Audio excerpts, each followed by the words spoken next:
Hello everyone, welcome back to another video. तो आज की इस वीडियो में हम बात करने जा रहे हैं एयर इंडिया के बारे में।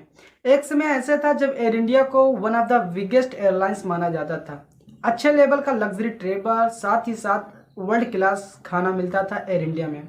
लेकिन आज के दिनों में एयर इंडिया की कंडीशन इतनी खराब हो चुकी है कि करोड़ों रुपए के लॉस्ट के बाद गवर्नमेंट मजबूर हो गई है इसे प्रिवेटाइज यानी बेचने के लिए।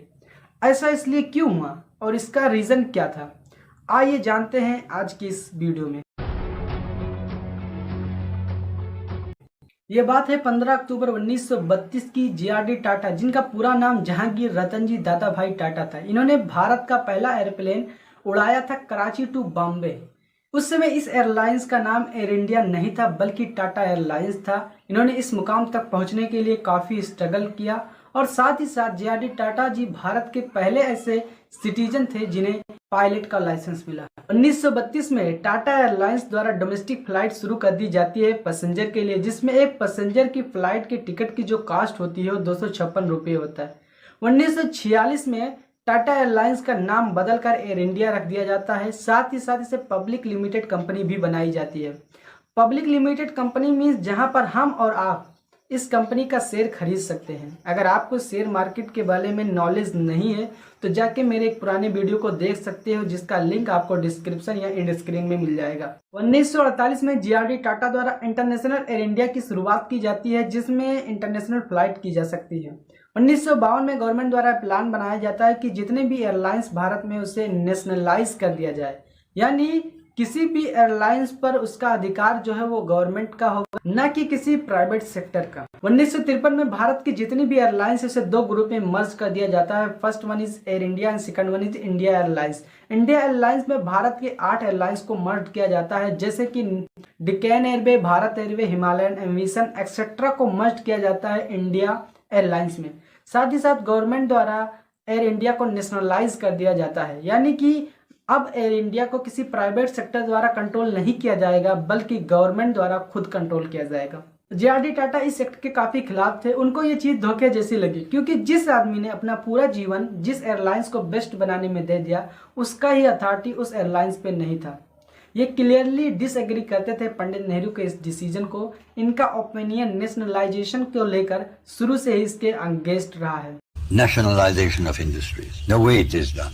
Those considerations made me opposed to nationalization of industries, though quite accepting the fact that some industries or some activities must be done by. कहते हैं, मैं जब भी इस टॉपिक को लेकर बात करने की कोशिश करता, पंडित नेहरू इस बात में कोई दिलचस्पी नहीं दिखाते। Then I would try to bring the conversation to economics, nationalization, bureaucracy. He was not only not interested. इतना सब होने के बावजूद भी जे.आर.डी. टाटा एयर इंडिया के लिए काम करते रहे और इन्हें एयर इंडिया का चेयरमैन बना दिया गया। 1962 में एयर इंडिया वर्ल्ड की फर्स्ट एयर जेट बन चुकी होती है। इसके बहुत सारे रीजन होते हैं, जैसे कि मैंने पहले ही बताया कि लग्जरी ट्रेवल, वर्ल्ड क्लास खाना, और साथ ही साथ जे.आर.डी. टाटा जी इस प्लेन को खुद फ्लाई करते थे और लोगों को इंश्योर करते थे कि इस प्लेन में सब कुछ ठीक चल रहा है। यहाँ तक कि जब इन्हें कोई गंदा प्लेस दिख जाता था तो उसे खुद से साफ करने लगते थे। यही कारण था कि एयर इंडिया को उस समय पैलेस इन द स्काई कहा जाता था। इसलिए ये बात इतना शॉकिंग लगता है कि कैसे इसकी सिचुएशन इतनी खराब हो गई कि इसे बेचने तक की नौबत आ गई। 2007 की बात है कि एयर इंडिया और इंडिया एयरलाइंस ने करीब 541 करोड़ और 231 करोड़ का लॉस हुआ, क्योंकि ये दोनों एयरलाइंस जो थी वो नेशनलाइज थी, यानी गवर्नमेंट द्वारा खुद कंट्रोल किया जाता था। इसलिए जो ये लॉस हो उसे गवर्नमेंट को खुद सहना पड़ा। इसलिए गवर्नमेंट ने डिसाइड किया कि इन दोनों एयरलाइंस को आपस में मर्ज कर दिया जाए, यानी मिला दिया जाए, जिससे जो लॉस हो रहा है वो कम से कम हो। ऐसा करने से भी गवर्नमेंट का बहुत नुकसान हुआ। आइए जानते हैं कि क्या रीजन था कि एयर इंडिया दिन प्रतिदिन घाटे में जा रही थी। First one is less income in passenger revenue, क्योंकि अगले कुछ सालों के आते आते और भी इंटरनेशनल एयरलाइंस आ चुकी होती हैं, जिसके कारण पैसेंजर के पास और भी ऑप्शन होता है फ्लाई करने के लिए, जिससे जो एयर इंडिया से रेवेन्यू आ रहा था पैसेंजर द्वारा वो दिन प्रतिदिन कम होता जा रहा था। And second one is loss making international operation.